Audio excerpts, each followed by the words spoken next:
working for you. You get Patrick Mahomes moving the sticks with Sky Moore. You get a couple of nice reps with Clyde on the ground through the air. You see Mahomes go back to Rashee Rice and then pick up a first down with Justin Ross. And then you get the Marquez Valdez-Scantling reception that, at least for me, Dylan and Covell sitting in here and talking through the game, that reception for me sparked the conversation of, wouldn't it be funny if MVS just went for like 1,000 yards this year and no one ever talked about it leading up into the season? And it's because there is some inconsistency, right? We saw Mahomes miss him, or those guys at least not be on the exact same page a few times last year. And when you are doing, in large part, big chunk plays a couple times a game, that's the attempt, as opposed to you can run an offense through this guy, your expectations might diminish a little bit. But the idea of MVS having an enormous year as the most reliable option, I do think is worth entertaining, as we have been very much reasonably distracted by the new shiny things in the offense. Rashee Rice, Justin Ross, Richie James, even year 2, Sky Moore, all of that, and certainly Kadarius Toney whenever the tarp comes off of that Corvette. But all of those guys have been a little more interesting, a little more exciting, has had a little more sparkle to their analysis. MVS is just kind of MVS still, and that's going to be really important this year. And then as the ball continues to get spread around, it's Justin Watson working back with Mahomes for the touchdown in a very Justin Watson moment. Hey, man, run fast, be on the same page as Mahomes. You know where the ball can get to. You get to that spot, he's going to get you 6 points, Kansas City. That drive, while imperfect and while not an overwhelming, yes, this is the rocket ship of an offense that we've been waiting to see. Super vanilla, still in the preseason. Also, that pass from Mahomes to Kelsey back on that second drive. That felt vintage. But you saw enough in that third drive, and Andy Reid saw enough to say, all right, put you back on ice. We'll see you maybe next week, but I think in all likelihood when the Detroit Lions come to town. Again, this is the Sports Radio 810 WHB Postgame Show. I am Joshua Briscoe. Dylan Michaels on the other side of the glass. Covell Hudson producing the show as well. Brought to you by Central Bank of the Midwest. At Central Bank of the Midwest, every customer is a first-round draft pick. First-round draft pick. Why did I say that so difficultly? I don't know. It's the preseason for me, too. But it's not the preseason for Central Bank of the Midwest. Strong roots, endless possibilities. Member FDIC. We'll hit the phones here real quick before we eventually hear from, I presume, Andy Reid and a quarterback at some point over the course of the pressers there in Arizona. And if anyone else speaks, we'll bring you them as well. But we'll start here with Kyle. Kyle, you're on Sports Radio 810 WHB. What's up, Kyle? It's nice to talk to you again, and again, it's a nice, man, I'm glad it's back to football season, and I feel like everything is I'm just kind of really happy and excited. Me too, man. Good to hear from you.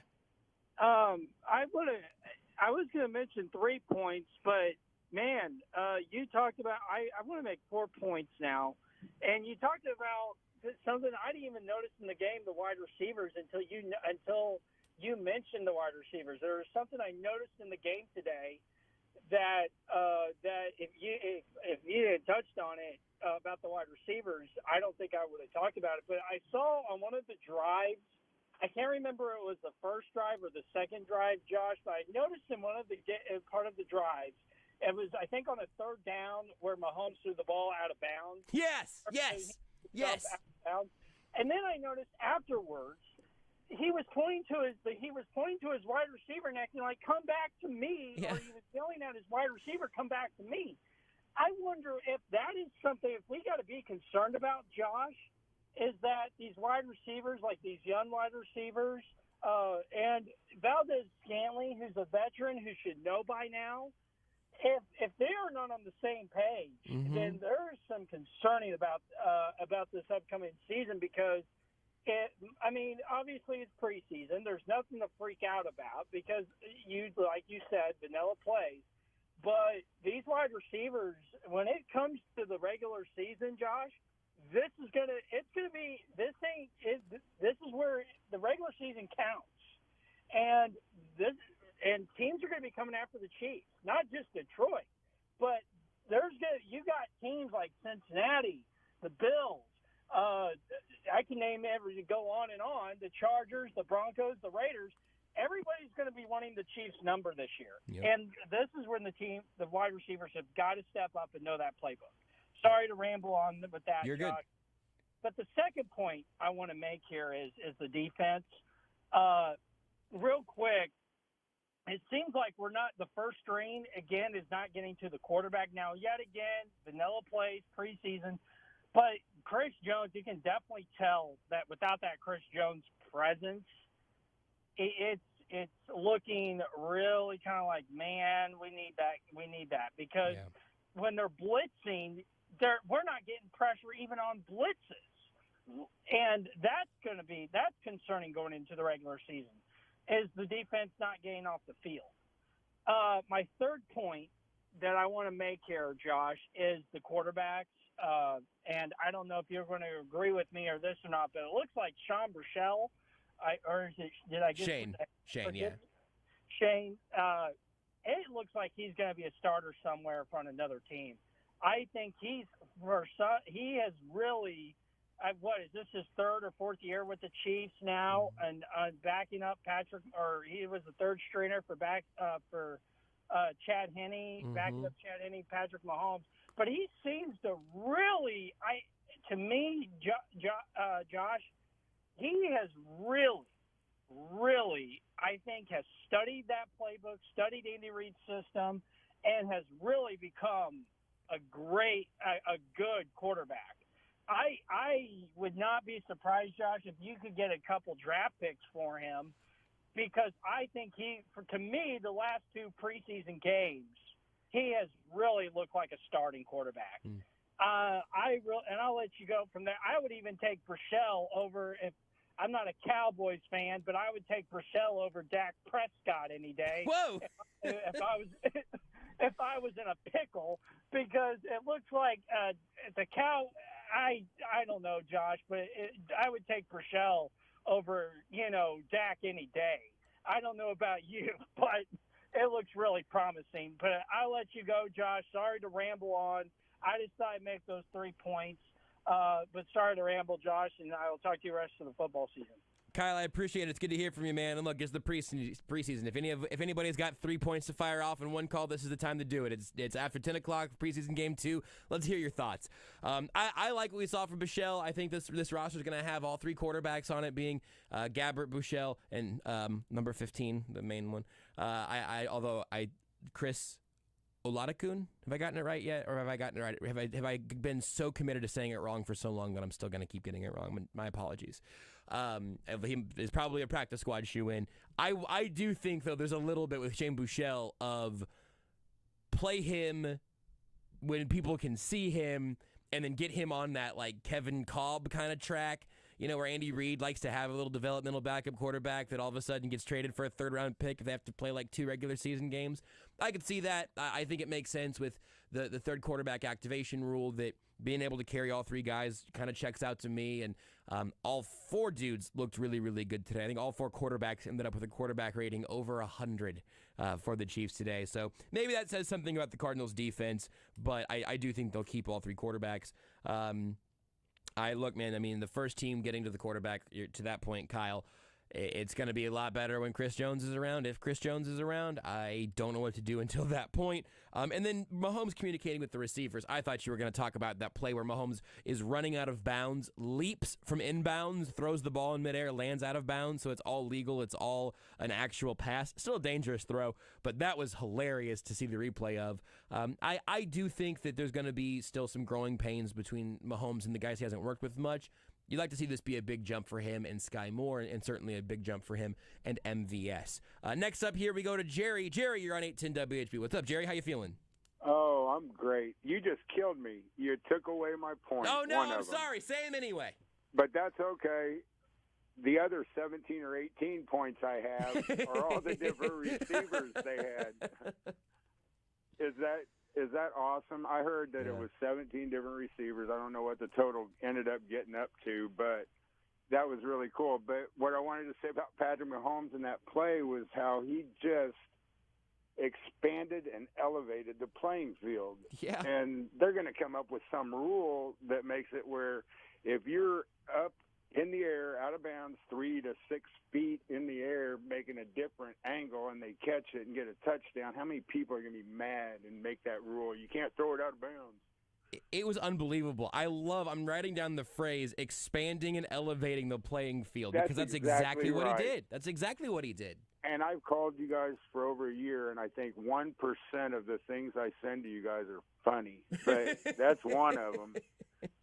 And the 17 points I wanted to make earlier after that guy talked, his 3 points were pretty good. Well, Jerry, I really appreciate you taking some time to chat with us tonight. You've got a quote that made it to my legal pad, so I hope that was worth the wait. Here's another one. Sure. I'm the guy last year that called and said, I could handle Josh Briscoe bedtime stories every night because you did the thing on the Super Bowl. I was like, I wonder if I'll even call him this time in preseason. I did. You did. You put the work in, Jerry. Those are those off-season reps that are so important to hone our game. So hopefully we'll get a chance to do some more Super Bowl bedtime stories this year, too. I appreciate it, man. Thanks for the call. Thank you. That's good stuff. I like that we've got full-on lore building out here from everybody. I love that throw. I love the idea of expanding and elevating the playing field. I thought that Jerry might have been exaggerating on the number of guys who caught passes. And also, Dylan, you got a head on a swivel over there. I think we might be in press conference territory for whichever quarterback takes the podium. So, Rodney, I got you on hold. You may have to stay there just until we get the pressers cooking. Dylan, can you just count for me? Can you just get at least 2, maybe 3 hands worth of fingers ready to help me count to a double-digit number? Dylan just looked at his phone and said, wow, so I don't know what this is about yet. I can't. Is this the list of receivers? Okay, so Dylan, I just need you to count with me. You can count out loud if you want. I'm going to just read some names, and you're going to just count along so I don't have to do 2 things at once. Are you ready for this? Your microphone wasn't on, so you look like you said yes into an off microphone. I sure did. There we go. It's preseason for all of us. This is Dylan's first preseason game, so we're just knocking off some rust. Yes. Rasheed Rice, Amir Smith-Marset, 2, Matt Bushman, 3, Ty Freifogel, 4, Marquez Valdez-Scantling, 5, Travis Kelce, 6, Justin Watson, 7, Kendall Blanton, 8, Justin Ross, 9, Jarek McKinnon, 10, Noah Gray, 11, Clyde Edwards-Helaire, 12, LaMichael Pirine, 13, Sky Moore, 14, Blake Bell, 15, Deneric Prince, 16, Cornell Powell, 17. and Isaiah Gathings got a target but didn't catch it. 17 guys caught passes? 17 pass catchers? I knew they were spreading the ball around, and obviously you're working all the way through the depth chart. But I would have taken the under on 17, having watched every snap of that blessed preseason game. That's bonkers. And for a guy like Amir Smith-Marset, he's not making this team. If I could bet on him being a Commander or a Bear or a Colt within the next month, I would bet a significant amount of money on it. Would you care to hear the team quarterback stat line? Yes, I would love that. 31 of 38 for 393, 3 touchdowns, 0 interceptions, and a 136 rating. They did all finish over 100 apiece. Blaine Gabbert with the 2 touchdowns, really doing most of the heavy lifting there from a quarterback rating department. Is that a perfect rating for Gabbert? 158.3? That's about as close as it gets. There's one incompletion in there, but that I can't remember what the specific is. The actual perfect rating like 161 something? I don't know. It's somewhere in that range. First little nugget of news here, no injuries to report for the Chiefs. So they went out there, they played a full game on that field in Arizona, and for the first time in 3 attempts of doing that in the last year and change, no one, actually less than a year, no one suffered a noteworthy injury or failed to maintain their footing. So that's exciting. Dylan, we can kind of produce this on air while we're dancing around here. Have you seen or heard any rumblings of who the quarterback at the podium will be? Have you, I should say, I guess, have you verified that there will be a quarterback that will be at the podium? I have seen Sam Oh, McDowell. I see Patrick Mahomes. So we're going to have to wait on that one, actually, anyway. So, no, actually, we will not take that right now. We'll have to circle back on that one. So we're going to go and take Rodney. Rodney, we'll hear from you out here on Sports Radio 810 WHB. What's up, Rodney? Hey, Josh, how you doing? I'm good, man. How's it going? I'm doing pretty good. I had a bit of a conversation with quite a few people, about the pass from Blaine Gabbert, and to me, by my opinion, it was the same play that Andy Reid called last week, that so-called option 4 vert play. That, and I really feel like that was a bad pass by Blaine Gabbert. He had a touchdown to Justin Ross. A lot of people saying, well, he should have ran to the corner. Not necessarily. If he was running the fade route after he cooked the DB and left him on the other side of the field, he would have veered off to the sideline and to be able to catch that ball. He stayed along the numbers, meaning everyone else was running straight. He was told to get open, and that's what he did. Any easy quarterback would have easily just lobbed the ball up there. We've seen Brady do it a million times. That Julian Edelman run the same route, a pivot route that Justin Ross was running all game until he just made it into a go route, a pivot and go, and got wide open, just easy lob. Yep. And I got a lot of pushback from people saying, no, it was Justin Ross' fault. Not necessarily. I say it was Blaine Gabbert. That was a bad pass, even where the ball landed out of bounds. There was no way he was going to catch that. So that's just my opinion. I wanted to hear your opinion on it, and so I'm going to listen up here. Rodney, I appreciate that. I'm really glad you brought that up because I do think that's one of the most interesting plays of that entire game. And frankly, spoiler alert here, I think we talked about that play in the room here with me and Dylan and Covell. We like 3 or 4 rounds of watching the replay over and over again. We were diagramming the whole thing. We'll talk to Matt Derrick later on tonight, and he tweeted out that, yeah, that's on Justin Ross. My inclination at the time was that looked like a Gabbert mistake. So here's what I think happened after watching it several times. First of all, Rodney, I think to say, hey, I mean, Justin Ross was open in the end zone. What? Why on earth can we not just go ahead, hey, Blaine, wherever you thought he was going to be, can we just take a little air out of that ball and just hit the dude who's wide open alone in the end zone? I think there's some fairness to that. The other, especially when you see how I believe it was the safety, how the safety crossed up with Ross and he just absolutely left him in the dirt. I understand why Ross, with his momentum, ended up looking over his right shoulder, the inside shoulder, because he's on the left side of the field. Ross looks over his right shoulder, and then I think as he is seeing Gabbert, the ball might have been in the air at that point, right? It was very quick, bang bang. It's a fast moving game. Either the ball was in the air or he saw Gabbert coming his direction. I'll have to see from a different angle. And he sees the ball start going to the outside. I think, and this is really hard because we're not in the huddle, and we don't know what they're going off of on sight adjustments and everything with the defense. We might be able to get a real answer for this when we get a little better angle, or frankly, just some more time to go through the angle we have. But I think what happens is Gabbert is reading the defense there, and whatever Gabbert is seeing is dictating, I think, whatever Gabbert is seeing is dictating that on the option there, that Ross does take it more toward the pylon rather than breaking it inside, but he would have been open either way. So that's why I don't want to be too definitive and say, like, oh, yeah, well, he clearly made the wrong choice, because to Rodney's point, either way you're open. Just get the ball to a spot where he can make the adjustment to the football. It's a touchdown.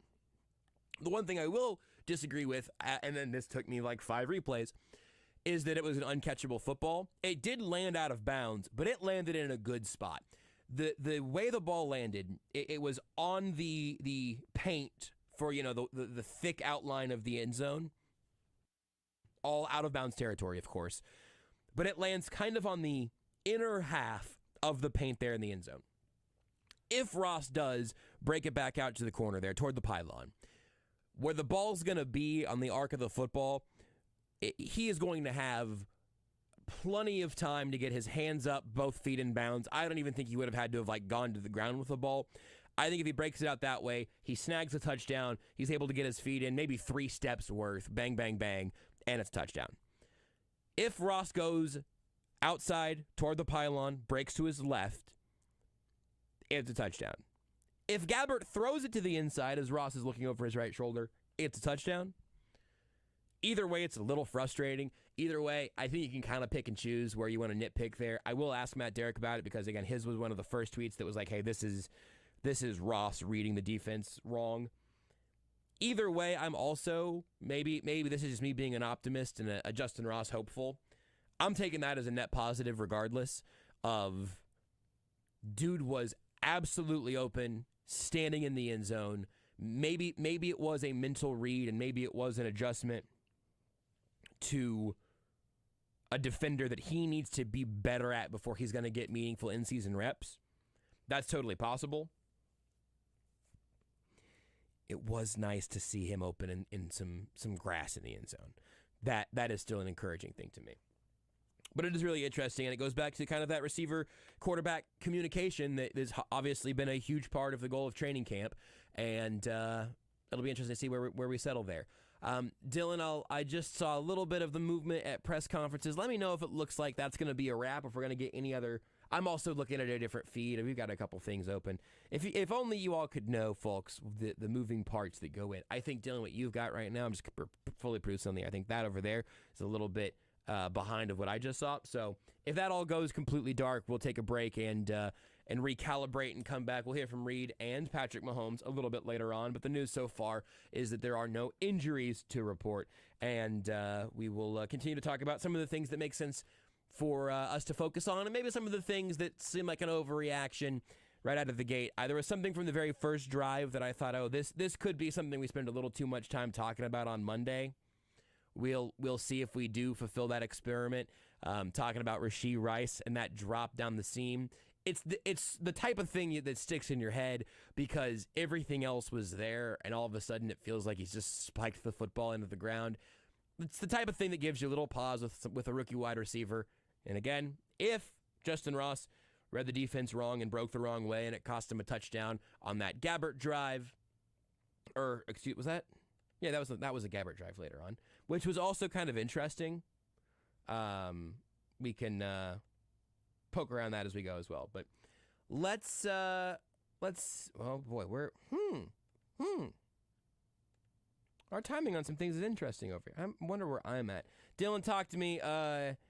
Okay. I see now. I have seen the deconstruction has begun in Arizona, correct? Yes, that was the report I was about to give. I see now. I had my feeds were a little bit different over here. Your feed's back there. I actually was able to relate to a little bit of what they were doing. They're tearing down the little setup, actually. Yeah, we've been there for many a time. So correct. The Chiefs are on their way to the plane to come back to Kansas City. We will hear from Andy Reid and Patrick Mahomes a little later on in the show. We'll hear from Matt Derrick of Chiefs Digest a little later on in the show. It's a Sports Radio 810 WHB post-game show. The Chiefs victorious and putting some good stuff on tape in a dominant win over the depth of the Arizona Cardinals. It's all brought to you by Greenlight Dispensary. Outstanding customer service, superior product, and continuously voted Missouri's best. Open from 10 a.m. to 8 p.m. 7 days a week. You can find a location near you today at greenlightdispensary.com. That's greenlightdispensary.com. We'll take a break. We'll come back, talk a little more about the Chiefs' win over the Cardinals and what we need to focus on as the weekend goes on next. You're on your home for the NFL, Sports Radio 810 WHB. Kansas City's favorite sports station, 20 years and counting. Sports Radio 810 WHB, Kansas City. Hi, I'm Fred Ramsey. And I'm Mark Tobin. Hey, folks, if you're not busy Saturday mornings from 6 to 7 a.m., well, I hope you'll join us for the Midwest Outdoors, brought to you by Reed Chevrolet, St. Joe. Join us and our expert guests, and we'll be talking about hunting and fishing, dog training. We'll give you tips, pass along stories, and most important, share some laughs along the way. That's right. We cover it all, from crappie to waterfowl, and we'll tell you how to cook it, too. The Midwest Outdoors, brought to you by Reed Chevrolet, Saturday morning, 6 a.m. to 7 a.m., right here on Sports Radio 810 WHB. Hi, everyone. Kevin Harlan here with Kansas City's best Ford dealer, Bobby Sight of Rob Sight Ford of South Kansas City. Hey, Bobby, how you doing? Well, Mr. Harlan, I'm great. I actually have something new to announce. What's that, Bobby? Well, we've made buying cars easier than ever before. Buy your new or pre-owned vehicle in 30 minutes or less at Rob Sight Ford. It's the easiest buying process in Kansas City. Bobby, that's incredible because you know what? Everybody loves easy. Well, it's easy when you've got the best prices and the best staff in town. And one more thing. What's that, Bobby? Well, your daughter, that bought the Explorer from me at Rob Sight Ford, well, she just said yes. Oh, yes. What, to another offer? To another car? What? No. Yes to marrying me. Marrying you? What are you talking about? You're the new father-in-law of Rob Sight Ford. The new father-in-law of Bobby, I kind of like that. Hey, from now on, why don't you just call me Kevin? Okay, Kevin. You know what? Let's stick with Mr. Harlan. Rob Site Ford at 135th and State Line in South Kansas City. Rob.com. Join us for steak night at Rye Restaurants. Every Sunday at Rye Plaza and Monday at Rye Leawood, they feature a 3-course menu with choice of salad, steak or chop, side, and a slice of the award-winning pie. Take a night off from cooking and enjoy some of Rye's most delicious offerings for just $50 per person. Rye Restaurants. Local, family-owned, chef-inspired Midwestern comfort food. RyeKC.com. Is your garage floor outdated, stained, and cracking? Mine was, and E-Tech Custom Coatings took care of it with a beautiful KC sky blue color. And that was almost 2 years ago. It's locally owned. E-Tech uses the most advanced materials and certified professionals on every job, and they cover their work by a 15-year warranty. Give E-Tech Custom Coatings a call at 913-745-3732 or online at etekcustomcoatings.com. Hi, this is Toby Tobin along with Jason Goodenkoff from Lewisburg Ford in Lewisburg, Kansas. Hi, Jason. Hello, Toby. Let's talk about the buying experience at Lewisburg Ford. It's the best anywhere. Just ask all our customers, Toby. It is hands down the best experience you can have buying a price that we've had for 35 years now. Nobody else can say that. We've been saving Kansas City thousands and thousands of dollars for a lot of years. I have been buying Ford cars and trucks from Lewisburg Ford for over 30 years, and I know personally this is the best place to buy a Ford car or truck. Great prices, but there's a whole lot more than that. It doesn't just stop at price, Toby. No. There's other factors to this equation, and it's trade-in allowance, financing, and the experience of how knowledgeable the people are that you're dealing with. And we surpass everybody in all those areas. We always have. We always will. That's why calling us is important. Do you have that new pickup? Absolutely. And it's dynamite. Okay. Lewisburg Ford is your best place to buy a Ford car or truck. What's your toll-free number? 816-444-2300. Lewisburg Ford or lewisburgford.com. Brad, I really love driving this Mustang convertible. Like you, George, it always turns heads. Look, this guy's coming over to ask for my autograph. Where did you get that Mustang? Bob Allen Ford. I love it. Mustangs are a legend, George, but so are you. Hey, fine car. Did she just say pine tar? Some things people never forget, like a Mustang from Bob Allen Ford. As my father always says, all Fords are created equal. It's your dealer that makes the difference. A bantamweight battle for the belt is going down during UFC 292. Aljamain Sterling and Sean O'Malley will fight for the title this Saturday. Will the current champ keep his crown, or is it the challenger's time to shine? Get your bets in on DraftKings Sportsbook, the official sports betting partner of UFC. New customers can bet just $5 to get $150 in bonus bets instantly. Download the DraftKings Sportsbook app now. Use code 810WHB. New customers can bet just $5 on UFC 292 to get $150 in bonus bets instantly. That's this Saturday only at DraftKings Sportsbook with code 810WHB. Gambling problem?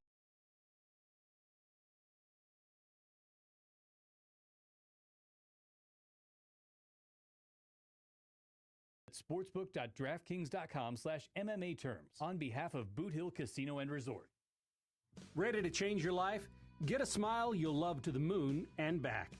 Expert orthodontist Dr. Moon and his friendly team use the latest technology to make your journey fast, precise, and affordable. They invite patients of all ages to experience warm orthodontic care in a family-friendly atmosphere, serving all ages in Olathe and Overland Park while offering the latest technology in orthodontic care. It's Moon Orthodontics.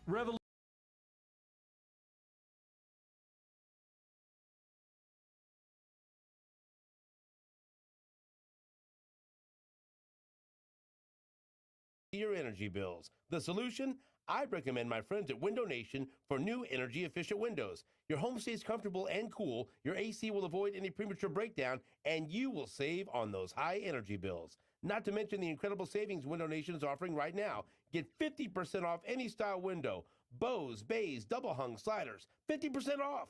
Plus, put zero down and make zero payments with 0% interest for 24 months. So maintain your chill, lower your bill, and fill your home with new Window Nation windows. Go with the company that has installed nearly 2 million windows with 96% needing no follow-up service. They do it right the first time. Get 50% off all style windows and put no money down, make no payments, and pay no interest for 2 full years. Call 866-90-NATION or go to windownation.com and tell them SSJ sent you.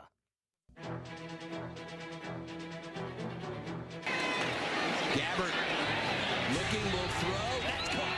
Touchdown Chiefs. Cornell Powell gets the 6. How about the touch by Gabbert on that? Gets outside the pocket. They take away the flag. He floats one. Nice finesse pass to get it over the top. Powell getting his feet in on the back line. Good footwork.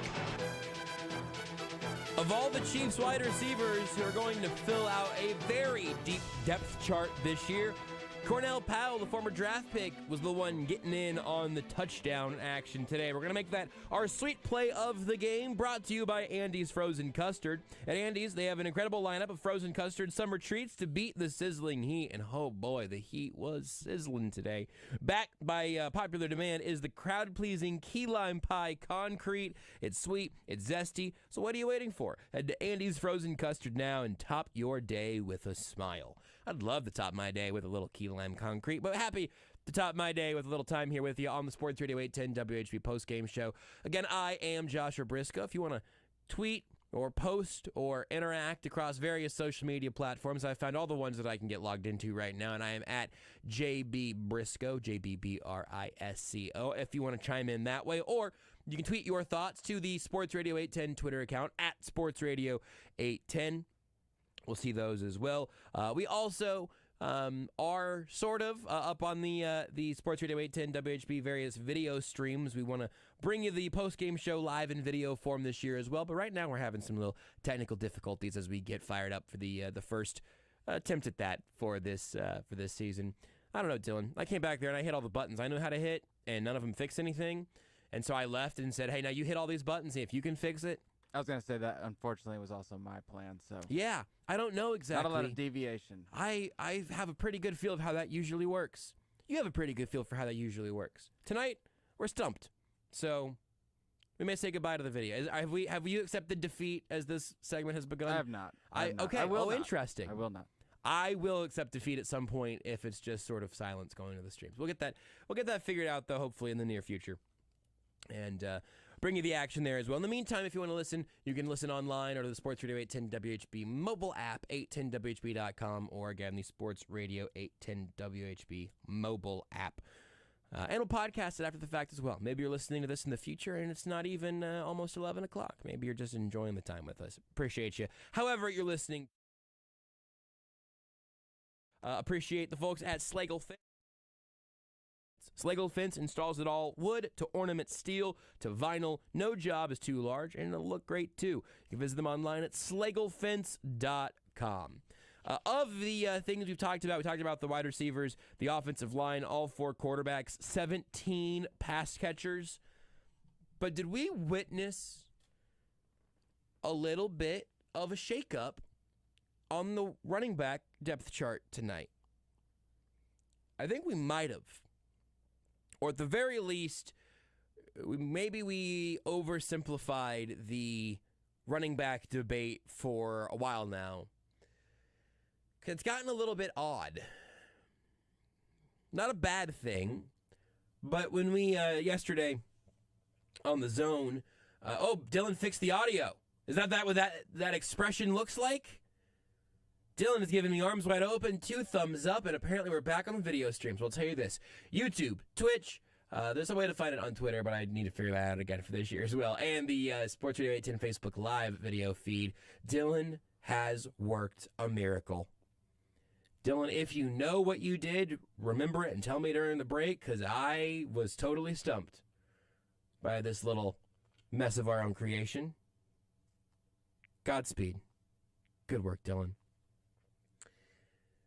Anyway, the question becomes, have we witnessed a shakeup on the Chiefs running back depth chart? So like I said, when we were talking on Friday, we were doing our Camp Confidential. You're welcome, America. The greatest name for a radio game ever invented. And my confidence level in the Chiefs running back room dropped a good little bit before camp to now.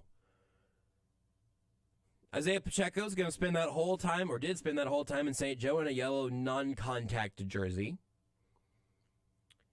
Jerick McKinnon, who I think is excellent, is just on that diet training camp sort of routine at this point of, hey, man, get you some work. He got hit tonight, picked up some yards tonight, caught a pass, took a carry.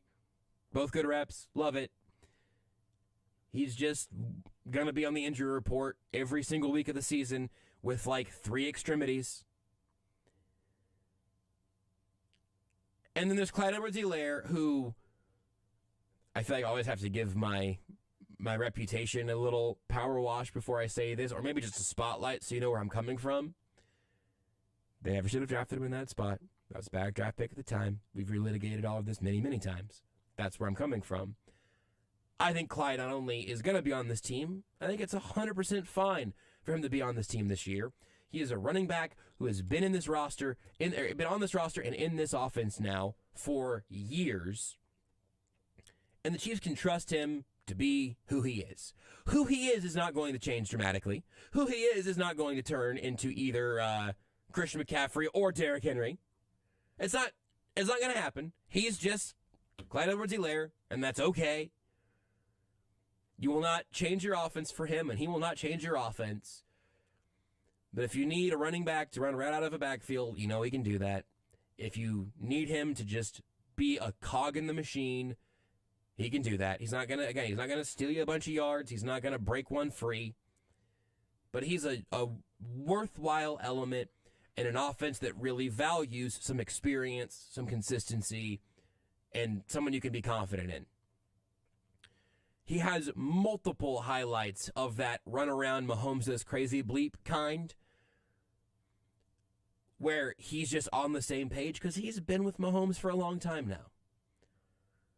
So as far from the biggest Clyde fan within the sound of my voice, I think he has a perfectly reasonable role in this offense. But there was talk a week or two ago about, well, could Deneric Prince, who's going to have more yards from scrimmage this year? Clyde Edwards-Helaire or Deneric Prince? I saw like a Twitter poll, which is a totally fair one. I think I might have voted for Prince at the time. And now, LaMichael Pirine has very clearly hopped over Deneric Prince in the rotation. I think that was the case late at camp. It was certainly the case tonight. LaMichael Pirine was getting run much earlier than Deneric Prince was. They both ended up with 6 carries.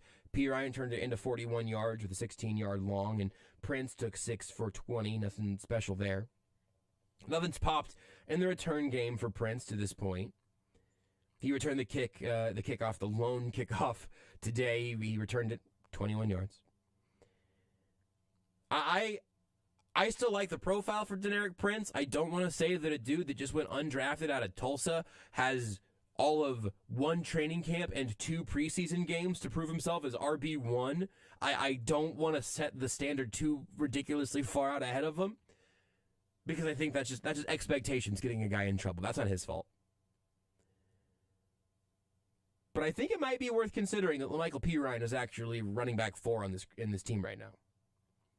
I still think they're going to carry 4. No fullback, and now no Jody Fortson means probably just 3 tight ends, unless Matt Bushman becomes the 4th running back or the 4th tight end, and then maybe your running back numbers get squeezed again.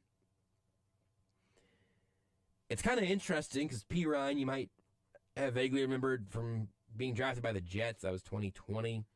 He's been around Kansas City for a bit now, and I just kind of thought he would be the guy that you stash on the practice squad, and if there's an injury to guys 1 through 4, you are happy to have him be a game day elevation. If it's a long-term thing, maybe he gets a roster spot. But I thought he was kind of in that next tier, and it's been kind of trending into him getting a real shot more recently. And maybe they've just been running Prince a ton, and they wanted to throttle back, but then they give him 6 carries later in the game than Pirine's carries came. So I don't know. I think it's kind of interesting, worth keeping an eye on, and maybe something that the coaching staff will speak on this week when they are talking about roster cut downs and everything. I'm also not sure if it's overreacting to notice the quarterback order. I don't know what it means. Everybody looked good. And again, maybe the Cardinals defense is just an absolute tire fire. It probably is.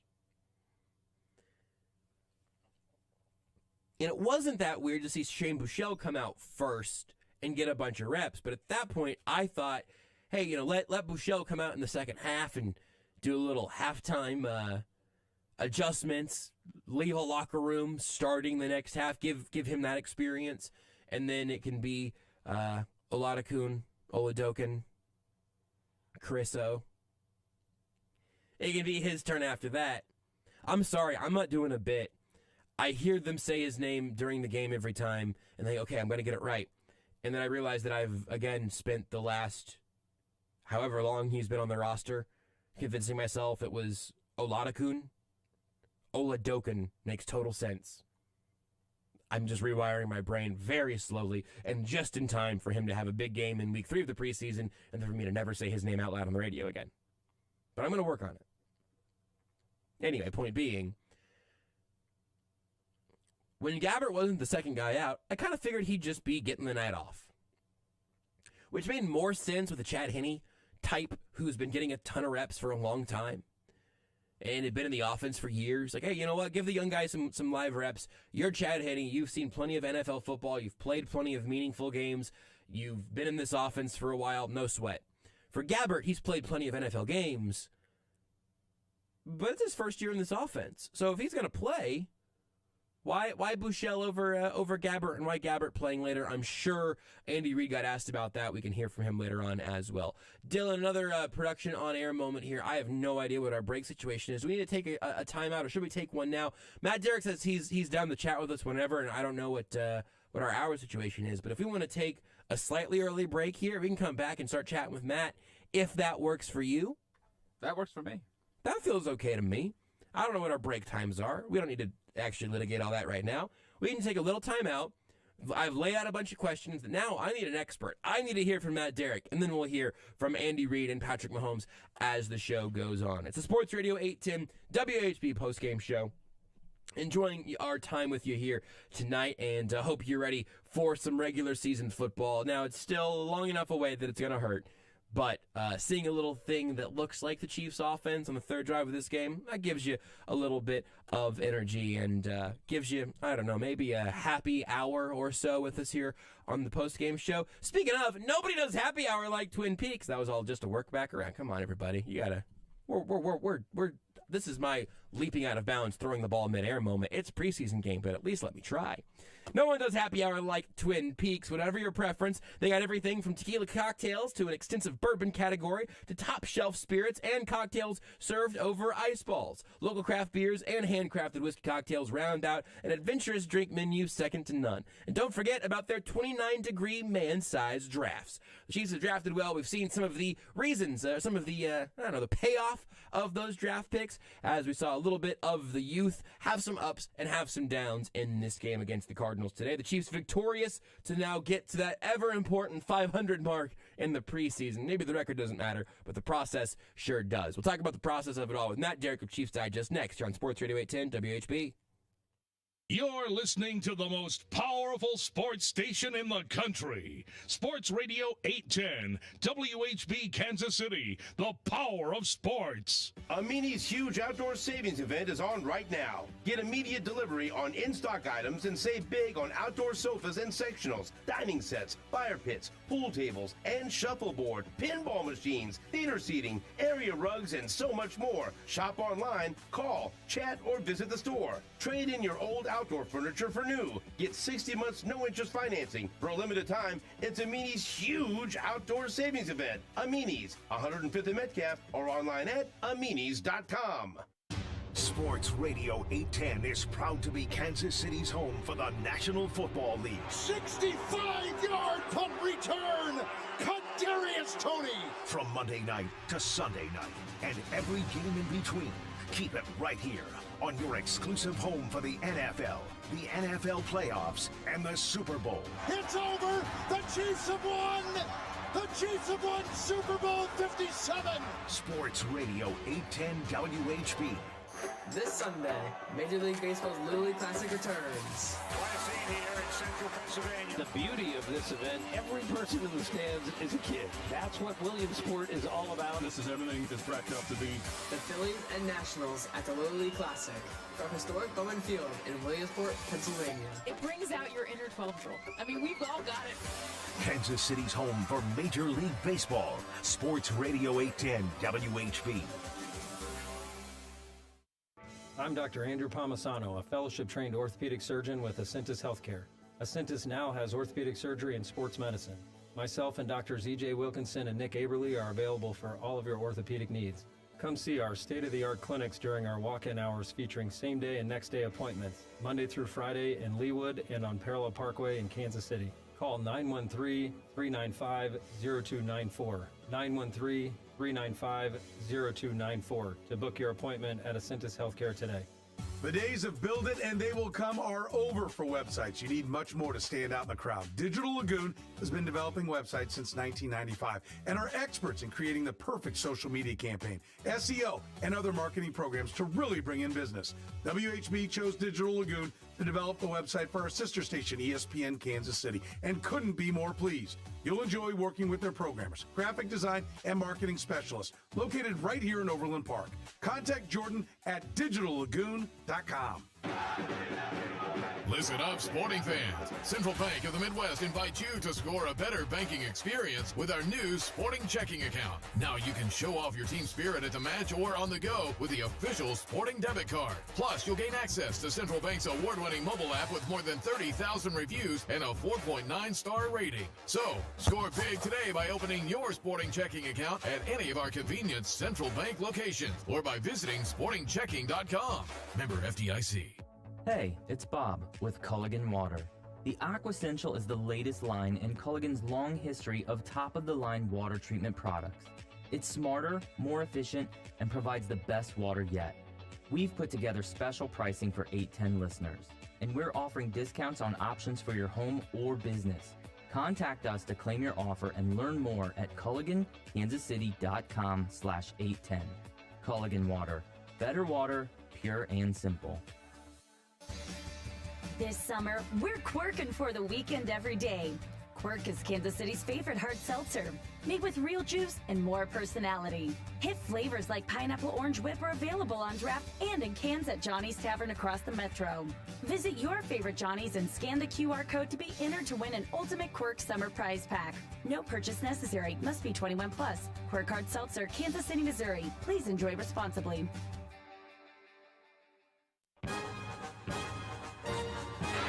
Second and 14. Play action. Mahomes goes to his right. To the end zone. Touchdown, Chiefs. Justin Wilson gets the touchdown. Juwan Taylor that time with an inside pass rush. He's able to seal that edge, and Mahomes slides out to the right. There's no receiver on that side of the field, and Watson in the end zone notices that Mahomes is scrambling, so he just continues and keeps it flat and friendly, not allowing the defender to undercut it, and Mahomes with the accurate throw of the touchdown. Even in the preseason, it's nice to see a little Mahomes magic. The Magic Mahomes Play of the Day is brought to you by Westlake Hardware. And Ace, our helpful folks, know you've got everyday things you need to take care of around the house, but did you know they can help with your business too? Westlake Commercial, a division of Westlake Ace Hardware. Find all their location online at westlakehardware.com. Running your business just got easier with Westlake Commercial. You name it, they can get it at Westlake Hardware. Now, helping us get the hardware we really need to get through the rest of the show here tonight on Sports Radio 810 WHB Kansas City. It's Matt Derrick of Chiefs Digest. He loves having three quarterbacks on the active roster. He loves watching Patrick Mahomes throw touchdown passes at Justin Watson. And more than anything else, I know he loves a late-night preseason game. Matt, preseason primetime. What more could you possibly ask for?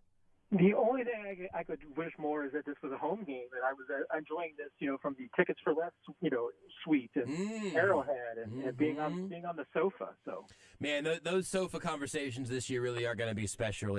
Having two preseason games take that away from us to make us wait is really going to be a tough one. But one more week until a home game, and then Thursday Night Football. I know I can make it to Thursday. I know I can get there because I'm not sure what preseason Game 3 will have in store for us, but I think some kneecaps are going to get bitten off when the Lions come to town. So I'm looking forward to that. I am too, and you know me. We both love late nights, don't we? We sure do. I mean, it's just the time to talk about the takeaways. Let's pick some things, and actually, Matt, let's go ahead, and I'm going to go largely chronological with you here just to kind of make sure we hit everything, and then we can decide how interesting and how meaningful any of it is. But it was just nice to see the Chiefs put together an offensive drive that looked like themselves. It wasn't perfect. It was largely vanilla, but man, they spread the ball around, and even with Rashee Rice having that drop early on that I hope doesn't end up being an entire talking point for the next couple of weeks.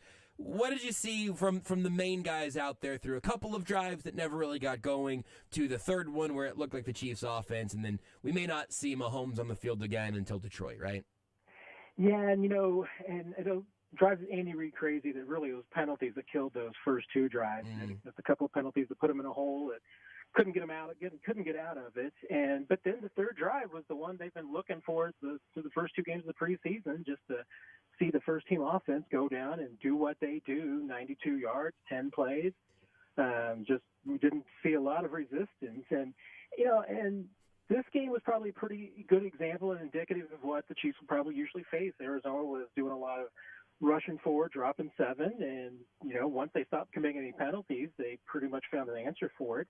It's Arizona, so, we're grading on a curve here because the Cardinals will probably be the worst team in the NFL this year. Yep. That's certainly their goal. So we'll see what happens, but that one drive was the one thing that the Chiefs were looking for. They wanted to see the offense go out and do what they do, and they've done that now. So I guess the last year the first team offense went out. I think they scored on every single drive. Mm-hmm. This year it took them the fifth drive until they finally got it done. Yeah. So a little bit slower, but I think you're starting to see things click the way they want. And look, I am, if you want to give us at least a little reset as to why you think the Chiefs do not have an issue keeping 3 quarterbacks this year, why that is still the expectation. I do think, because of the amount of tweets I saw tonight, I think it would be kind of interesting, but it was really intriguing. Not that it was a surprise that Shane Buechele was the first quarterback out after Mahomes. The Chiefs have done that. They did that last year with just giving Chad Henne the night off. But to have it be Buechele first and then Gabbert after that, what did you make of that particular decision? They both looked great, but why the flipping order? Is that telling of anything at all, or is that just getting Buechele one drive with a first-team O-line? Well, I'm really curious about it because, and I haven't gotten a chance to listen to the entire press conference, but Andy Reid said that Blaine Gabbert wasn't planned to play tonight. And so, it was just kind of, hey, after Buechele went in and was just so effective, it was like, apparently, well, might as well just get Gabbert some snaps too. So I'm not entirely weird. I'd like a little bit more discussion about, what led to Gabbert going in, because like you said, it sounded like the plan was to let Buechele play most of the second and play into the third quarter and then have Oladokun take the rest of the way. But apparently Gabbert wanted to get some play, and Gabbert does go in there, plays perfectly. I mean, I don't know why we're not talking about keeping 4 quarterbacks on the 53 since Patrick Mahomes was apparently the worst quarterback the Chiefs had tonight. Yeah. He says facetiously, trying to start fights.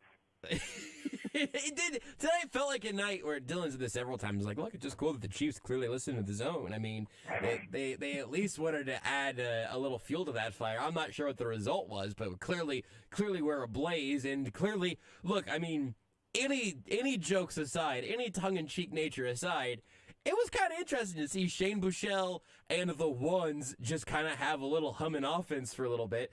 The most important part, though, that I think for both Mahomes and for any quarterback who's been back there is that the starting offensive line through 2 games, especially in pass protection, to my eyes, has looked really, really solid. And of all of the things that you can, turn your nose up against the Cardinals for, it seemed like they might have had a little bit of I don't know, at least not a completely flat pass rushing unit to this point in the preseason. What am I overreacting to? What am I appropriately reading into there vis-a-vis the Chiefs offensive line, specifically Donovan Smith and Juwan Taylor?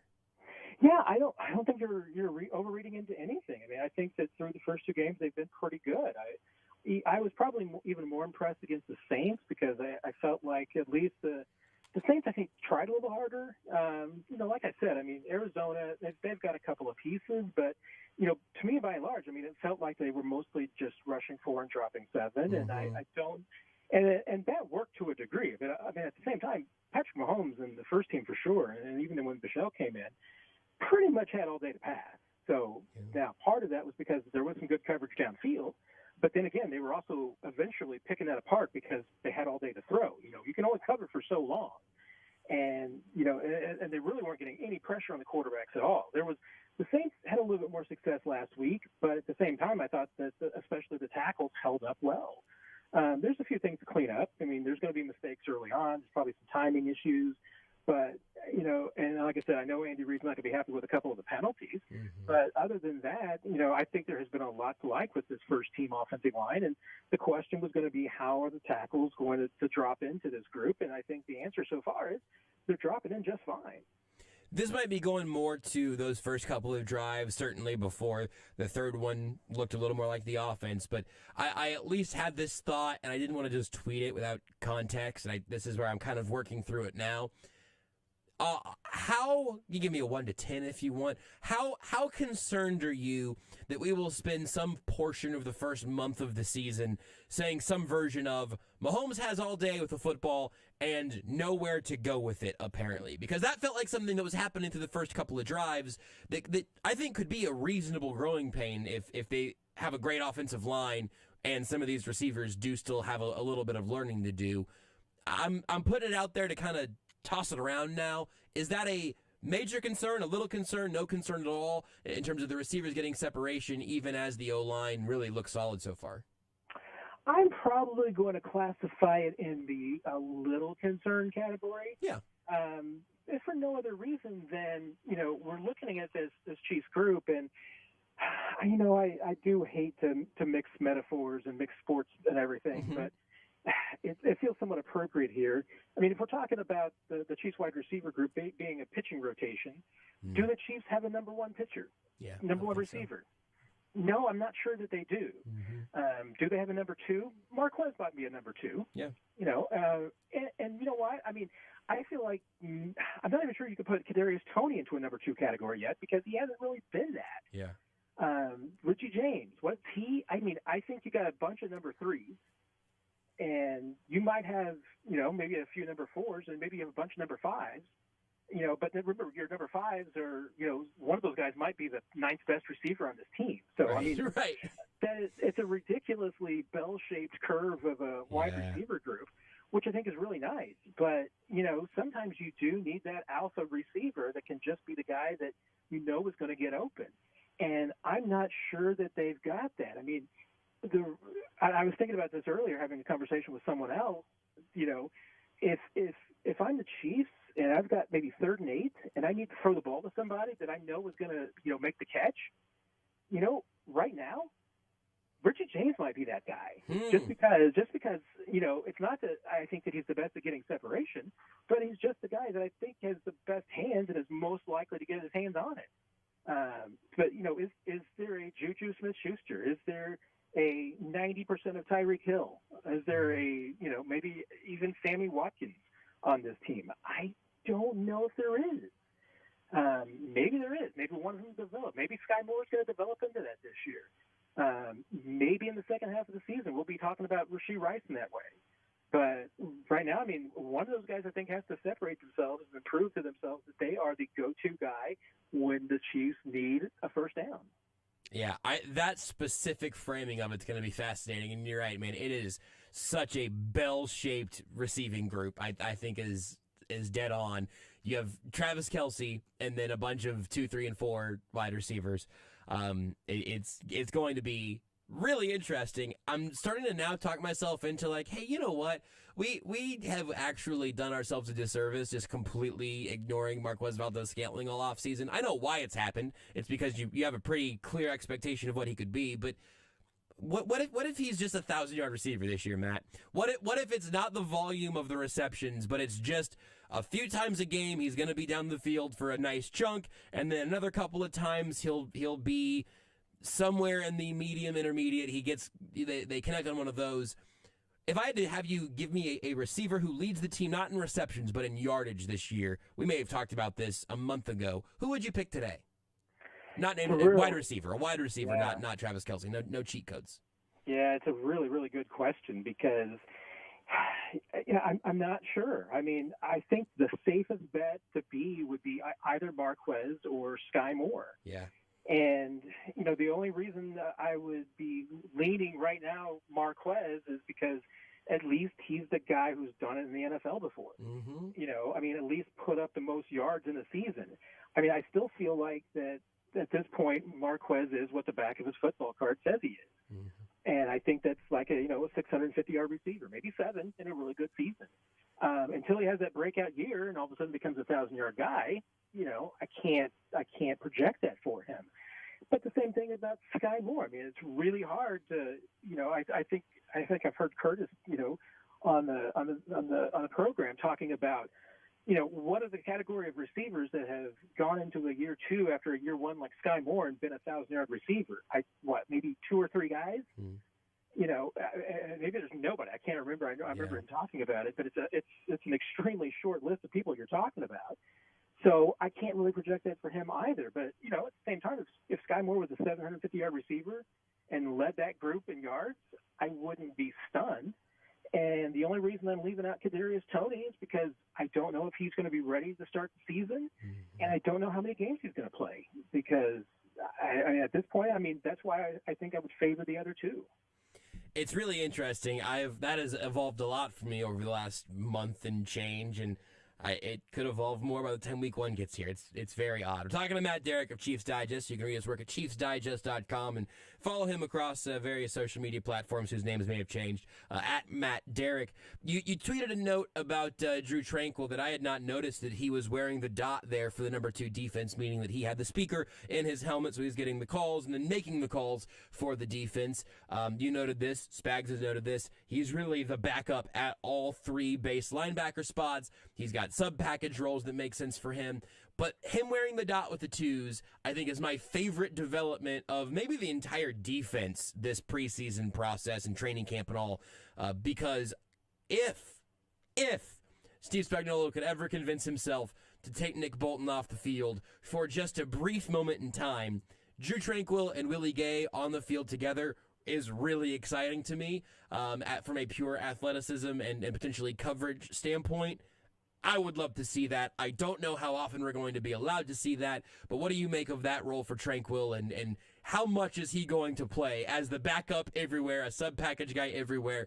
And I think, spoiler alert, sorry, it's a real long question so I can sneak in my take, I think I'd rather just see Drew Tranquill on the field instead of Leo Chanel more often than not. Well, and that's a package you're going to see. I mean, so I'm pretty excited about that. I mean, no knock against Chanel, but you're right. I mean, when you get the idea of Gay, Tranquill, and Bolton on the field together, I think that's a pretty cool trio. Yeah. Maybe it's their best. I mean, this is the thing. I mean, I could make a compelling case that Drew Tranquill is their second best linebacker and probably should be on the field all the time anyway. Mm-hmm. But you're right. I mean, who's the most athletic? It's Willie Gay. I mean, there's things that he can do that the other guys can't. Has he developed that consistency yet? No, and that's what Tranquill has. I mean, he may lack a little bit. He certainly lacks the athleticism of Willie Gay, but he's definitely got the smarts. I mean, you can see how quickly he has picked up his defense. If they're willing to let him be the mic and call things and be Nick Bolton's backup, that tells you a lot about how much he's been able to pick up quickly and everything.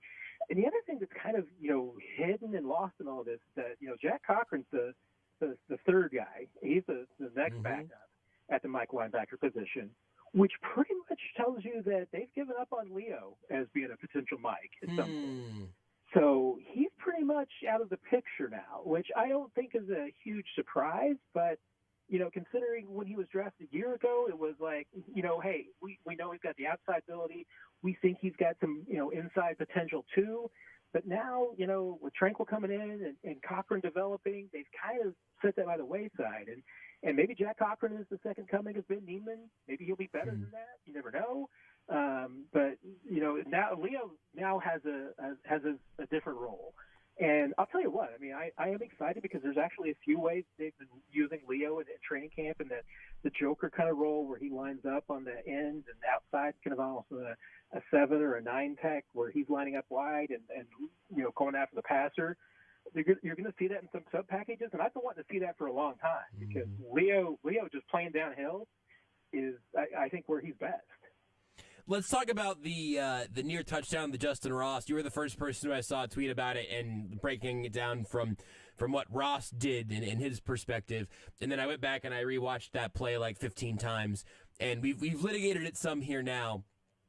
The ball landed in the paint and in the on the left side of the end zone. So just with like any physical understanding of physics, if Justin Ross does break that way, it's touchdown. He is catching the ball at a height where he is certainly still in bounds, despite the fact that the ball landed slightly out of bounds. That's absolutely a touchdown if he breaks out to the pylon. But he looks over his right shoulder first, looks to the inside, and then readjusts out to the outside, and then he's too late getting to the ball. I don't know if there's an argument. I'll let you tell me, Matt. I don't know if there's an argument of like, hey, either he would have been open either way. No matter where the ball went, left or right, if he would have been on the same page as Gabbert, it was a touchdown to either side. I think it seems reasonable to assume that Gabbert read the defense correctly, and then Ross, especially if you went back and saw how I believe the safety crossed up in front of him. I totally understand why the momentum there would be to go to the right with his head instead of forcing his way back out toward the pylon. But however it panned out, I am very interested in what you saw there from that rep. Yeah, I mean, it's an option route where it is, where, what you're supposed to do as the receiver is you're supposed to read the coverage and figure out where, as Andy Reid will say, is where's the green grass? Mm-hmm. Where are you supposed to go to where there's not going to be a defender? And, yeah, you look at the wide angle of that, and you can see, I mean, Ross, when he pokes his head inside and starts running towards the post, he's running right into coverage. He was going right at the safety. That's not where you want to go. It might not have been a perfect pass. I mean, he might have had to make tiptoe along the sideline a little bit. But you could tell, I mean, from the moment when he started, banging his hands up against his helmet and everything, Ross knew he made the wrong move. And that's a young guy mistake. I mean, and you know what? You need to make those mistakes so, frankly, you don't make them again. Yep. And there was a great example, I think it was last week, in practice that, the same thing happened with Sky Moore. Sky Moore had a very similar route where, if he cuts to the outside where Mahomes wanted him to go based on the coverage, there was nobody there. It was a touchdown. And that's where Mahomes throws the football.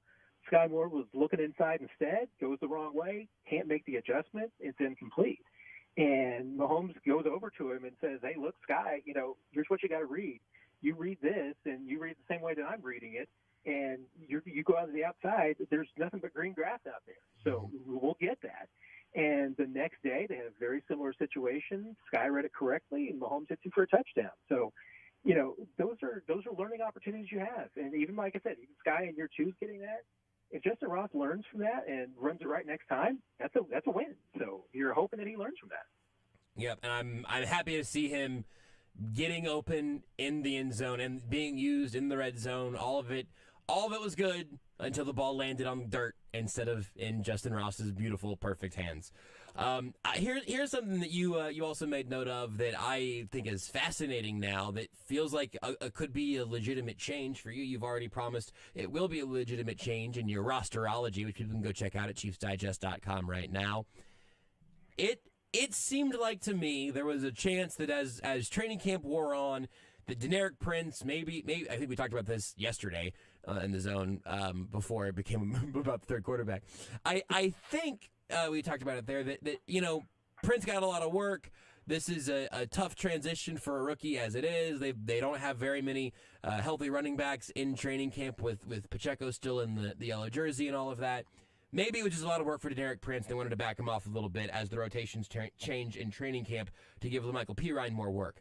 But then today, LaMichael Pirine gets work earlier in the game and performs better than Deneric Prince did. So help me slice through all of this. Where's your money now for what the Chiefs' running back depth chart is going to look like in Week 1? And whoever doesn't make the cut, are you thinking it's a lock for a practice squad position, or are they in danger of losing one of these guys? I mean, honestly, I don't think they're in danger of losing either one of the guys. Maybe P. Ryan could be lost because he's a veteran. He's been around. So if a team's looking for a veteran running back, they need some depth, maybe they will. They'll go that direction. But honestly, I mean, with the running back position being devalued the way that it is, I mean, running backs are kind of dime a dozen. So it's not like anybody's out there clamoring for anybody else's backup running back. Mm-hmm. That's why, I mean, even we're talking about Clyde. We're not talking about Clyde having much of a trade market. Right. And Clyde is a much more accomplished back than either one of these two guys.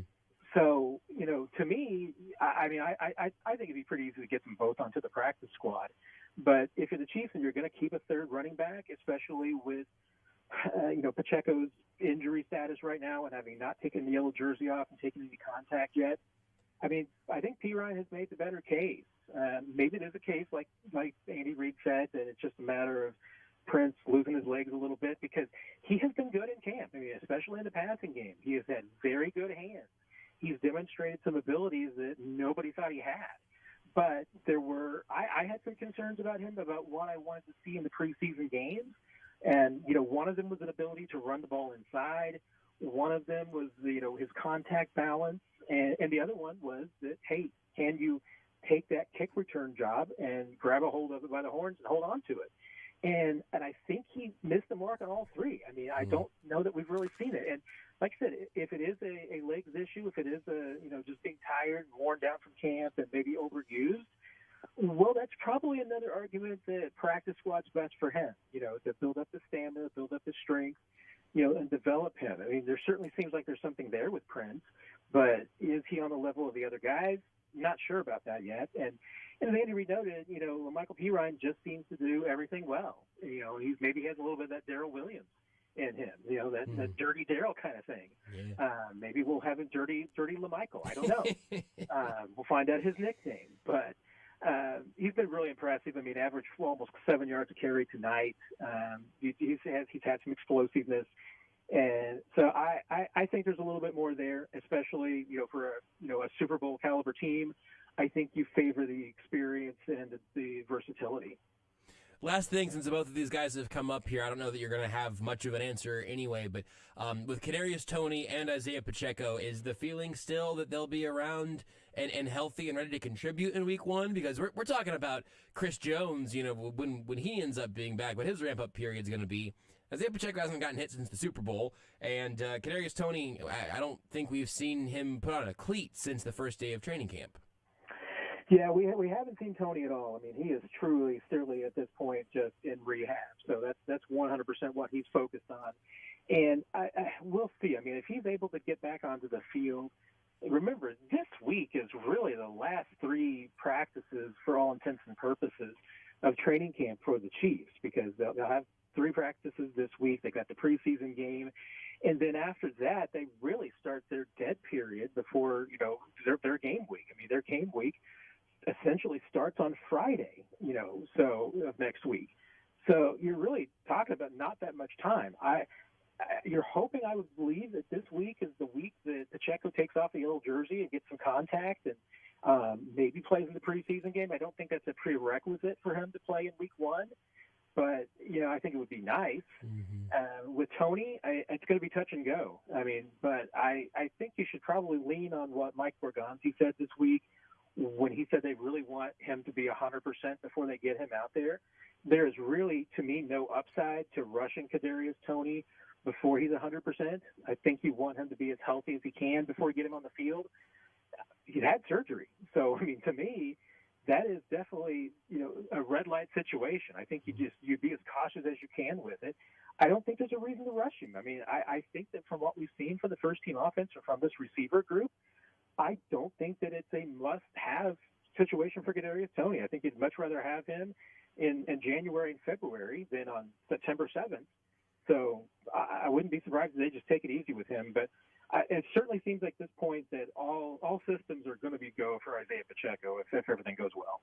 Okay, actual last thing. Chris Jones vibe check? I have no idea at this point. I have literally gone from every day expecting today to be the day that Chris Jones shows up to I'm expecting he's not going to show up until I see otherwise. Yeah. I mean, there's a lot of reasons why it would make sense for Chris Jones to show up on Monday for work. But then again, I don't know. I mean, if he didn't want to go to St. Joe and practice in St. Joe in training camp at 9:15 in the morning, he's sure not going to want to practice in Kansas City next week at 1:20 in the afternoon. So. We'll see what happens, I guess. What I hope happens is that when you're out there at whatever time in the middle of this week, that you have gotten away from Sean Payton's rules about bucket hats, and that you are prepared for what I imagine will be a real barn burner, as in, like, it'll be so hot that barns might just spontaneously combust. Matt, I appreciate it. Don't forget the sunscreen next week, and we'll talk to you on Friday in the Zone. And this time I'll bring in my my official's outfit just so I can referee any potential bouts. That sounds like a great idea. And, hey, after the Zone's over during the week, if you can come over to the practice field and bring me like a gallon of water, that'd be great. I will. I'll hit you with a little Salvi splash, maybe get you some of my secret stash of sugar-free Gatorade. I'll work on a plan for you. I love you, Josh. Thank you, sir. Appreciate it, Matt. Matt Derrick of ChiefsDigest.com. You can follow him on Twitter, or whatever it's called now, at Matt Derrick. And again, check out the rosterology that was before this game. And now maybe you can look that running back depth chart and see if things might change with that performance from LaMichael Pirine. We'll take a break and come back and hear from Andy Reid and Patrick Mahomes for ourselves here on the Sports Radio 810 WHB postgame show, presented by Central Bank of the Midwest, Greenlight Dispensary, Schlegel Fence, Twin Peaks, and some more of our friends they'll tell you about next. WHB Kansas City. Are you looking for a career change? Let Sports Radio 810 help you with your search. Many local companies are hiring right now. Go to 810WHB.com, click on the Community tab, and search Job Connections. Great companies in Kansas City need you right now, and the compensation and benefits packages are excellent. Great companies like TVH and Performance Food Service. Check it out by logging on to 810WHB.com, clicking the Community tab, and searching Job Connections. 810 Job Connections, connecting you with your next career. Providing high-quality, low-cost counseling to financially disadvantaged families in KC. Peace Partnership Counseling and Education is hosting their annual golf tournament fundraiser on September 21st. Your business can be a part of this great event with sponsorship opportunities and donations. Visit peacecounseling.org. That's peacecounseling.org, and see how you can help provide much-needed affordable counseling to local families. It's the Peace Partnership Annual Golf Fundraiser at Adams Point Golf Club in Blue Springs. Visit peacecounseling.org today. This wasn't how Patrick pictured himself in retirement. Instead of playing golf every day, he could barely walk because of his severe knee pain. It hampered everything because it hurt to walk around the golf course. It hurt to swing, just pretty much hurt doing anything. But the groundbreaking regenerative treatments at QC Kinetics changed everything for Patrick. QC Kinetics uses your body's own healing properties to help repair and restore damaged tissue in your knees, hips, back, and shoulders. No surgery, no drugs, no downtime. The turnaround's been amazing from where I was to where I am now. I've gone from a 15 handicap down to a 7 handicap. That's because my knees allow me to play golf like I haven't been able to play probably in 15 years. Don't let joint pain keep you from doing what you love. Call QC Kinetics today for your complimentary consultation. Call QC Kinetics, 816-412-6299. That's 816-412-6299.